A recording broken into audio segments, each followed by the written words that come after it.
Fellow Kenyans, starting today and now, hereby declare the official start of a countrywide mass action for the following reasons.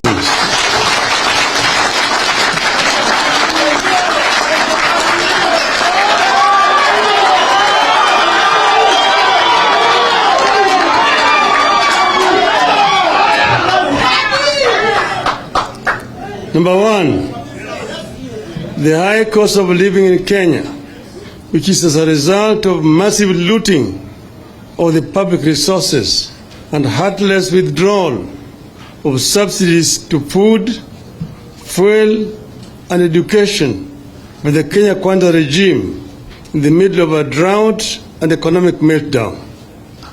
To lower the cost of living and to restore the dignity of our people, Mr. Ruto must go.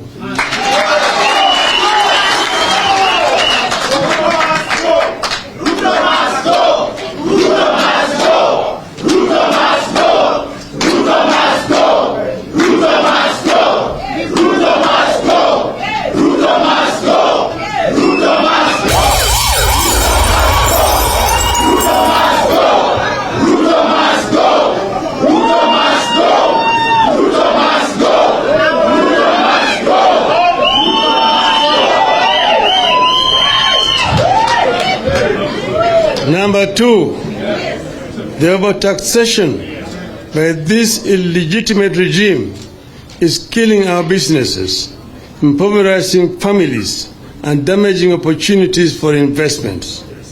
This must immediately stop for Kenya to economically recover. For this reason, Mr. Ruto must go.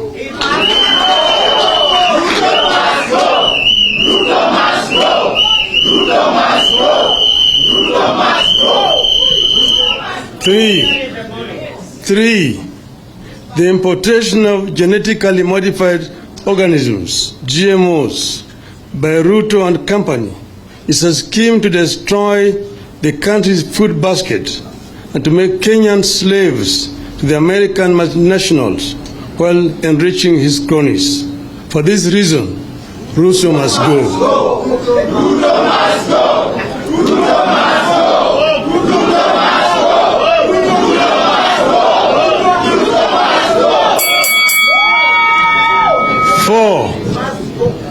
Four, the attempt by Kenya Kwanza regime to single-handedly reconstitute the Independent Electoral and Boundaries Commission by forming a William Ruto Electoral Commission is a reckless misadventure that is intended to wreck this country. The IBC selection panel is a puppet of Mr. Ruto clique that intends to create 7 Chebukatis who will aid him in stealing the 2027 general elections. For this reason, Ruto must go. Ruto must go. Ruto must go. Ruto must go. Ruto must go. 6. The victimization of commissioners Masit, Cheraira, Nyangaya, and Wanderi for standing with the truth against Chebukati and his cabal in an electoral theft and their removal from office through a kangaroo tribunal was actually meant to create a William Ruto IBC. For this reason, Ruto must go.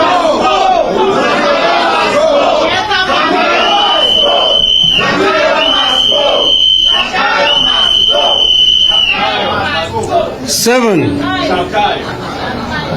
the contempt with which the Supreme Court treated the Azimio One Kenya presidential petition is the epitome of judicial thuggery. From the judge's subservient and unprofessional, physically biased remarks and the recent public dalliance with Ruto, the Supreme Court judges confirm Ruto's complete judicial capture. For this reason, Ruto must go.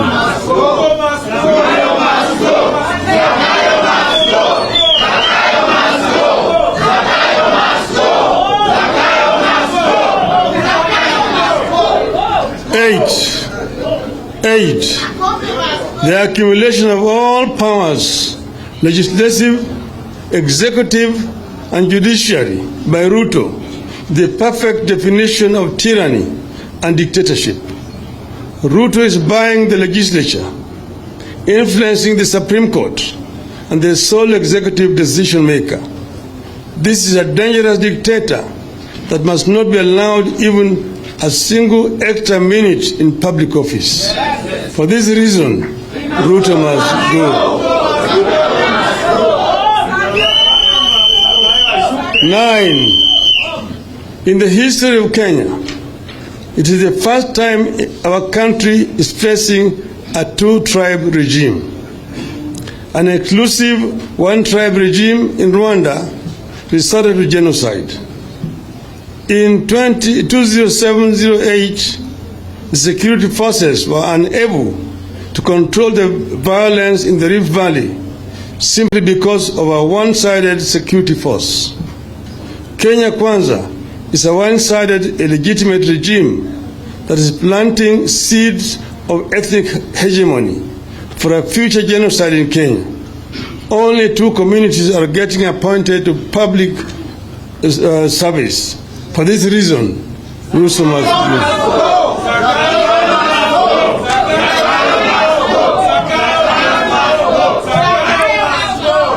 10. The creation of unnecessary and unconstitutional offices in the public service, including those of their spouses, daughters, and sons, at the expense of an already overburdened public and an empty exchequer. It's a cruel ploy by Ruto to reward his cronies as he continues to loot the public resources through proxies. For this reason, Ruto must go.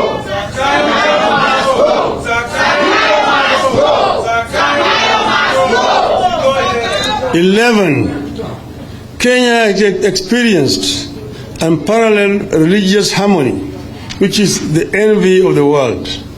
The attempt by Ruto to divide this country along religious and sectarian lines must stop. For this reason, Ruto must go.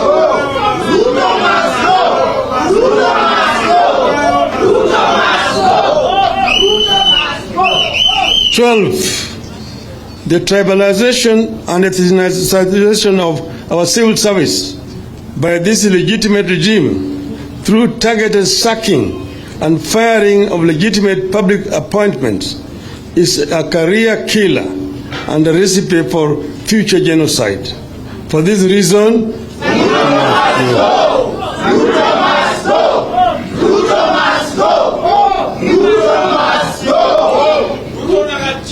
13. Even though the case was stopped, the murder of the ICC witnesses did not and cannot relieve anyone of responsibility for crimes against humanity. We know only too well what Ruto is capable of doing. Kenyans will never forget the painful murder of Yebei, Gicheru, and the burning of innocent children and women in a church in Kiambaa. Neither will we forget the deaths of Msando, Jacob Juma, Kenei, and others. For this reason,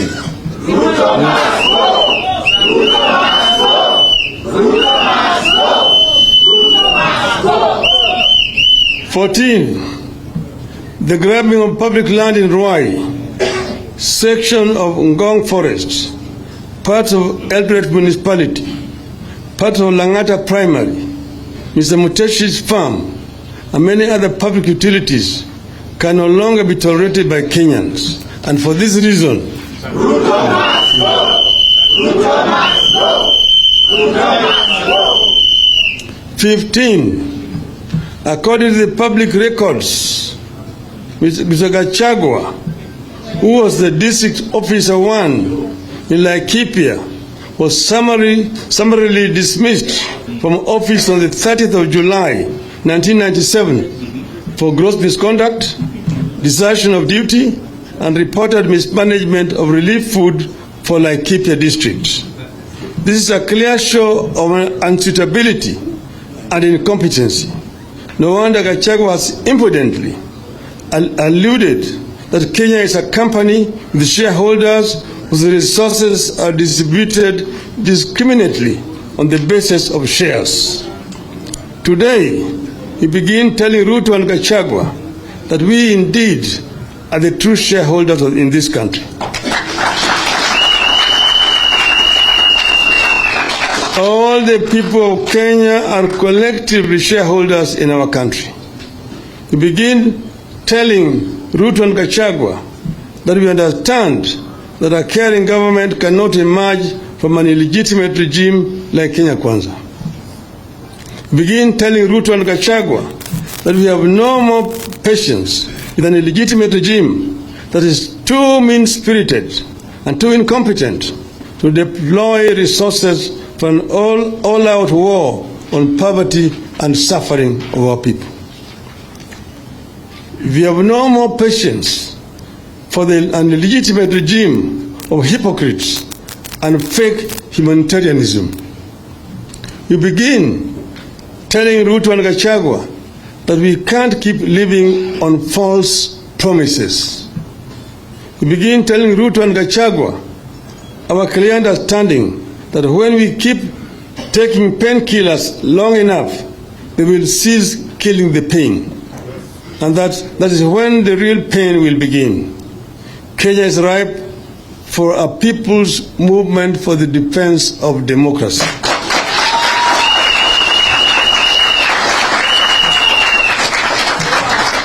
And the process begins today, here and now.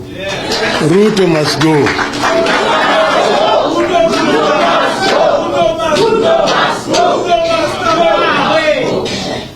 We launch a campaign of defiance of peaceful picketing, peaceful protests, boycotts, strikes, disobedience, peaceful petitions, peaceful sit-ins, and peaceful demonstrations, and it begins today and now.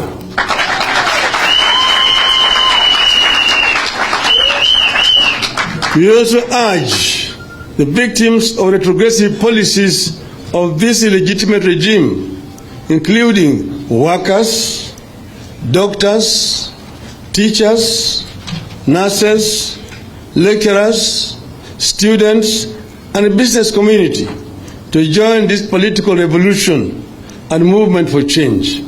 We are stronger together.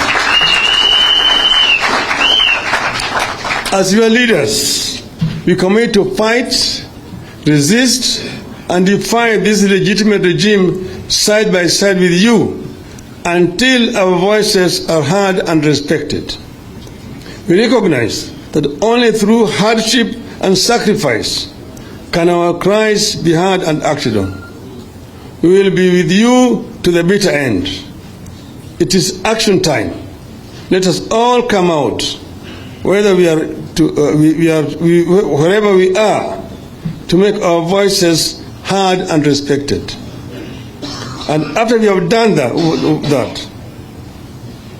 we, wherever we are, in every corner of the country, we shall finally converge in Nairobi.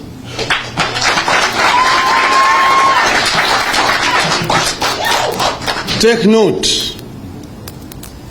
that on the 20th of March 2023, you have a date with destiny in Nairobi.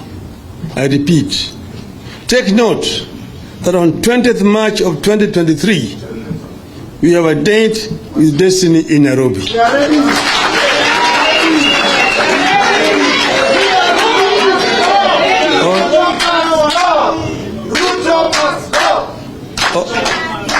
On that day, our supporters throughout the country shall stage a massive procession in Nairobi for a legitimate and inclusive government. Save that date. We thank you and let the action begin. The movement for the defense of democracy has now started.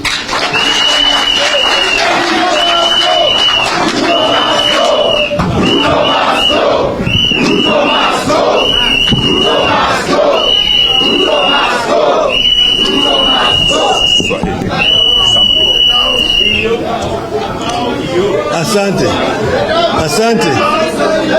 Asante. You may be seated. Naweza kukaa.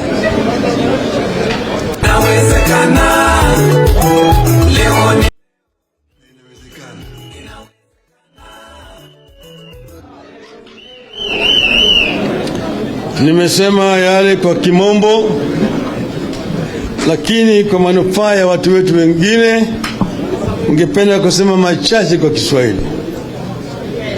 Kwanza, tumetoa taarifa mrefu juu ya hali ya taifa letu vilivyo siku ya leo. Tumesema kuna huzuni katika taifa letu. Wakenya wengi wanasikia ugumu. Gharama ya maisha imepanda. Wiki mbili iliyopita sisi tulitoa taarifa, tukampatia Bwana Ruto na serikali yake ilani ya kwamba tungependa kuona baada ya siku 14 gharama ya maisha ikiteremka chini, bei ya bidhaa muhimu ikiteremka chini. Tukasema vile vile tumemwambia jamaa asimamishe kuteuliwa kwa wanachama wa tume ya uchaguzi kabla watu wajishauriana. Tatu, tukasema tungependa ile nyungu pale ambayo matokeo ya kura ilipelekwa ifunguliwe ili ifanyiwe ukaguzi, ukweli ijulikane. Wiki mbili imepita na jamaa hawajafanya chochote. Wamekita na wamekaa ngumu, wamefanya chochote. Kwa hivyo tumesema wakati sasa imepita. Kwa hivyo tumesema kuanzia siku ya leo tunaanza sasa kipindi kipya ya ukombozi.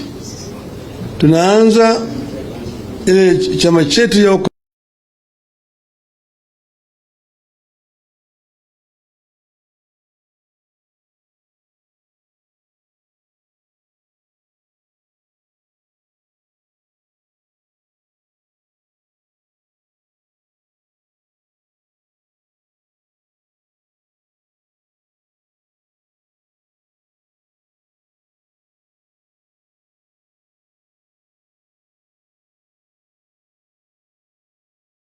kupinga serikali.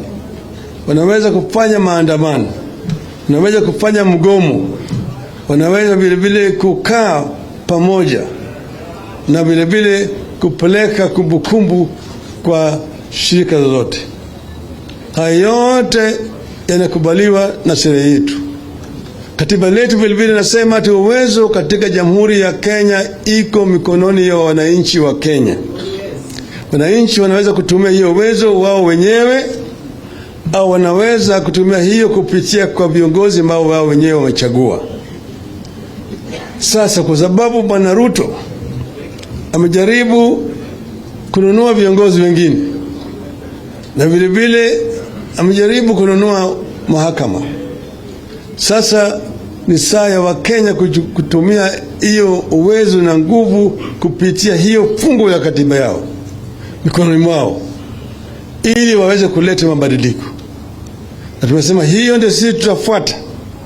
Wakenya kuanzia leo watagoma, watafanya maandamano, wataungana pamoja kwa njia ya kuleta mabadiliko katika taifa letu, na haya yote yatakuwa ni njia ya halali. Watu wataweza kugoma na kufanya maandamano.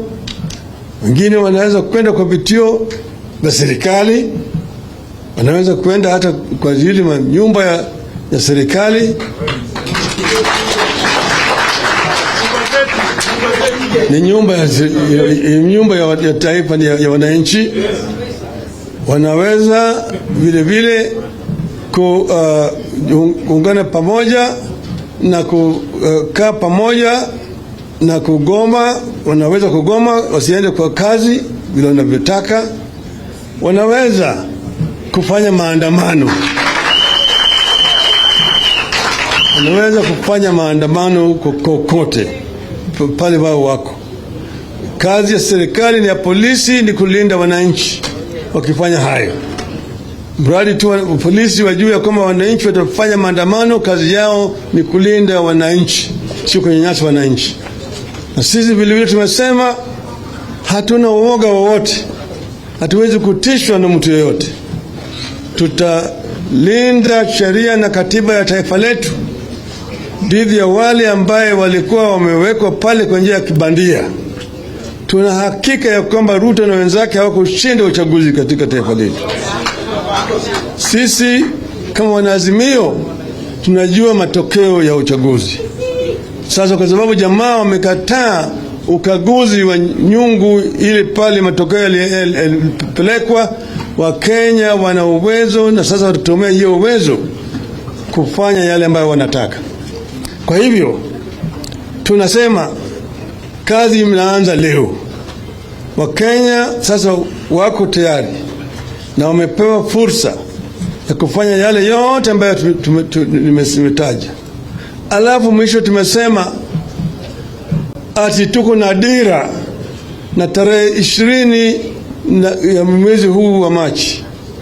Tarehe 20 ya mwezi huu wa Machi, Wakenya ambao wanafuata Azimio na hii chama ya kulinda demokrasia katika taifa letu watakuja Nairobi.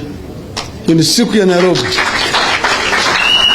Watakuja Nairobi na kutakuwa na maandamano makubwa hapa katika taifa la mji wa Nairobi, kutaka serikali ambayo itaweza kulinda haki yao na sheria zao na kuhakikisha kwamba Wakenya wote wanapata yale ambayo wanataka. Kuhakikisha kwamba gharama ya maisha itarudi chini. Wakenya ambao ni wagonjwa wataweza kupata matibabu kwa njia sawa sawa. Vile vile wale watoto wetu ambao wanataka kusoma watapata fursa ya kusoma vile tuliwaahidia. Nimesema vile vile wale ambao wanatafuta kazi watapata kazi. Wale wa mama ambaye ni wajane, hawana mabwana na wana watoto watapata msaada wa serikali.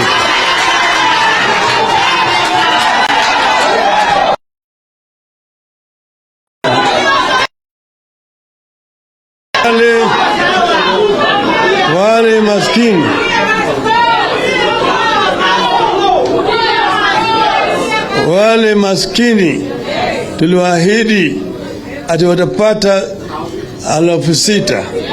Hiyo vile vile itakweko. Watasaidiwa. Sisi zote kama wanaazimio tunasimama imara pamoja. Nimeleta vile vile salamu kwa Wakenya wote kutoka kwa Rais mstaafu Uhuru Kenyatta. Sisi hatutaki kuona kama Wakenya wanateseka, wanashikwa, wako chaguliwa kwa njia halali. Sasa kwa hivyo haya yote tumesema Azimio iko mbele. Sasa movement for defense of democracy inaanza kufanya kazi kuanzia siku ya leo. Asanteni sana. Leo ni leo.